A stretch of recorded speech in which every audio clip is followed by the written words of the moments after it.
আসসালামু আলাইকুম। আমার সামনে দেখতে পাচ্ছেন একটি আইপিএস। এটা হচ্ছে 1500 বিএ 1200 ওয়াটের hifi quality DSP pure sine wave একটি আইপিএস। তো এটা অর্ডার করেছে আমাদের প্রতিবেশী এক কাকা। আর আইপিএসটি যাবে হচ্ছে জামালপুরে কাকার বন্ধুর বাড়ি। তো চলেন আইপিএসের বিষয়ে বিস্তারিত কিছু কথা বলি, কি কি রয়েছে আইপিএসটিতে। সর্বপ্রথমে আমরা কথা বলবো এটার ট্রান্সফরমার নিয়ে। এটার মধ্যে যে ট্রান্সফরমারটা দেখতে পাচ্ছেন এটার টোটালি ওজন হচ্ছে 9.5 কেজি। আর এটার মধ্যে তামা ব্যবহার করা হয়েছে আরএফএল কোম্পানির বিজলি তামা। আর ট্রান্সফরমারটিতে কোর ব্যবহার করা হয়েছে 105, দৈর্ঘ্য 3.5 ইঞ্চি। আর এটার এসি সেকশনে তামা ব্যবহার করা হয়েছে 18 নম্বর এবং ডিসি সাইটে তামা ব্যবহার করা হয়েছে 14 নাম্বার। 7 পিস তামা ব্যবহার করা হয়েছে এবং সার্কিটও সাইন ওয়েভের হাইফাই কোয়ালিটি সার্কিট ব্যবহার করা হয়েছে। মসফেটগুলো 1.03 হাই কোয়ালিটির মসফেট ব্যবহার করা হয়েছে।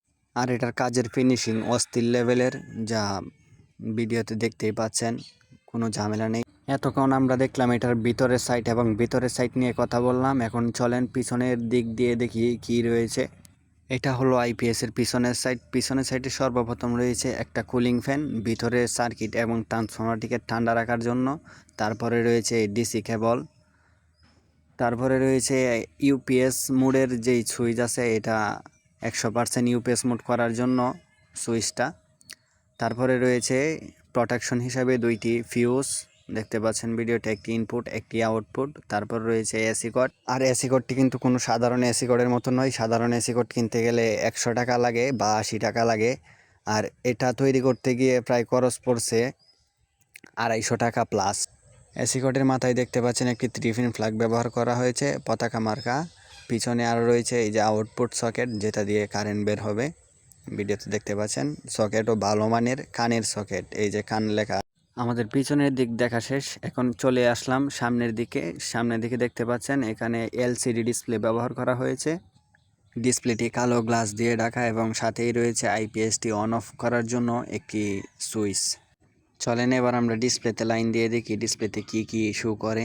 ডিসপ্লে চালু করার পর সর্বপ্রথম দেখতে পারলাম ইনভার্টার নট রেডি এবং নিচে ব্যাটারি ভোল্টেজ। আইপিএসটি এখন অফ আছে, তাই নট রেডি দেখাচ্ছে। তারপরে লেখা আসছে এসি ইন 00 ভোল্ট এবং চার্জিং অফ। এটার মধ্যে কারেন্ট ঢোকানো হয় নাই, তাই 00 ভোল্ট এবং চার্জিং অফ।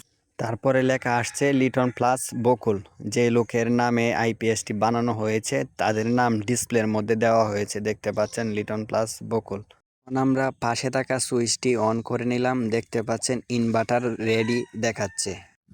আর লোড দেখাচ্ছে 00 ওয়াট।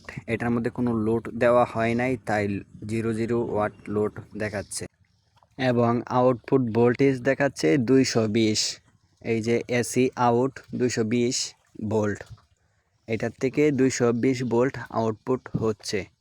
এখন এটার মধ্যে কারেন্ট ঢুকিয়ে দেখতে হবে ঠিকঠাক আছে কিনা। তার জন্য সর্বপ্রথম কারেন্টে দিয়ে নিলাম, দেখতে পাচ্ছেন এসি ইন 225 ভোল্ট দেখাচ্ছে।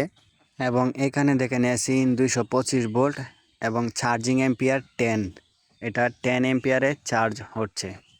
লিটন প্লাস বকুল ব্যাটারি ভোল্টেজ 12.8।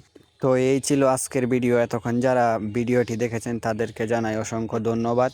আপনারাও যদি কারো নিজেরা নাম দিয়ে আইপিএস বানিয়ে নিতে চান আমাদের সাথে যোগাযোগ করবেন, ইনশাল্লাহ আপনাদেরকে নিজেদের নাম দিয়ে বানিয়ে দিতে পারবো।